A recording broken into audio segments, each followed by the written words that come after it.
नाश्त्यासाठी दररोज काय बनवायचा प्रश्न पडतो ना. मग कधीतरी हे असे वरून कुरकुरीत आणि आतून एकदम मऊ असणारे मूगडाळ वडे बनवून पहा. हे वडे बनवण्यासाठी इथे मी 1 वाटी हिरव्या सालीची मूगडाळ घेतली आहे. त्याबरोबरच पाव वाटी ही बिना सालीची पिवळी मूगडाळ घेतली आहे.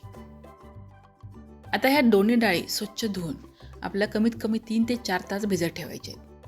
ह्या दोन्ही डाळी स्वच्छ धुवून मी 4 तास भिजत ठेवल्या होत्या.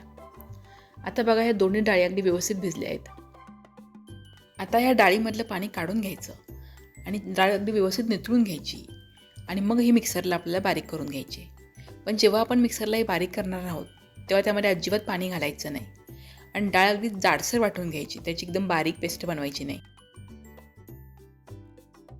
आता या मूग वड्यांची चव अजून छान वाढण्यासाठी आपला एक मसाला यामध्ये घालायचा आहे.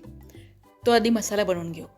त्यासाठी मी कढईमध्ये 2 मोठे चमचे धने, 1 चमचा बडीशेप, 1 चमचा जिरं, अर्धा चमचा ओवा आणि 10 ते 12 मिरी घेतली. आता हे मसाले मंद गॅसवर थोडेसे गरम करून घ्यायचे आणि पूर्णपणे थंड करून मग त्याची मिक्सरमधून पावडर बनवून घ्यायची.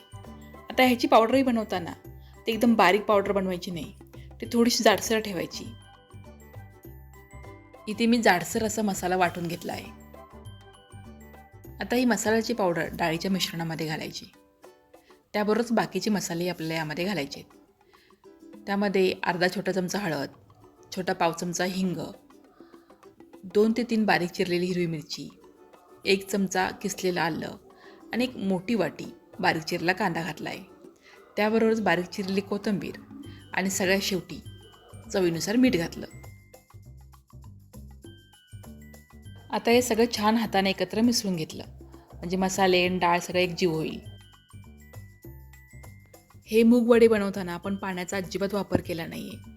आपण डाळ ही पाणी न घालता वाटून घेतली होती, त्यामुळे आता आपलं हे मिश्रण चांगलं घट्ट झालं आहे. आता ह्या मिश्रणाची मी छोटे छोटे असे गोल गोळे बनवून घेतले. मला हवं असेल तर तुम्ही गोल गोळ्यांच्या ऐवजी असे चपटे गोळे पण बनवू शकता.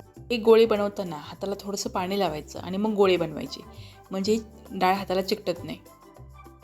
आता हे मूग वडे तळून घेऊ. त्यासाठी तेल चांगलं गरम करून घ्यायचं आणि गॅस मध्यम करायचा आणि मध्यम गॅसवरच आपल्याला हे मूग वडे तळून घ्यायचे आहेत. आता हे मूग वडे तेलात सोडण्यापूर्वी तेल चांगलं तापवून घेतलेलं पाहिजे. तेल जर चांगलं तापलेलं नसेल तर हे मूग वडे तेलात सोडल्यानंतर ते सुटतील आणि तेल जर खूपच कडक तापलेलं असेल तर वडे वरून भाजतील आणि आतून तसेच कच्चे राहतील.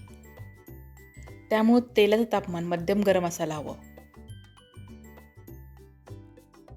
आता हे मूग वडे सगळ्या बाजूने अगदी व्यवस्थित छान तळून होण्यासाठी 3 ते 4 मिनिटं लागतात.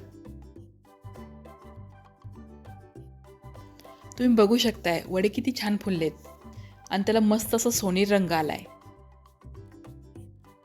हे वडे चहाबरोबर अशीच खूप छान लागतात, पण तुम्ही हिरव्या चटणीबरोबर पण खाऊ शकता. तर असे हे वरून कुरकुरीत आणि आतून मऊ असे मूगडाळ वडे एकदा नक्की बनवून पहा आणि तुम्हाला कसे वाटले मला कमेंट करून सांगा. व्हिडिओला लाईक आणि शेअर करा. चॅनलवर नवीन असाल तर सबस्क्राईब करा. धन्यवाद.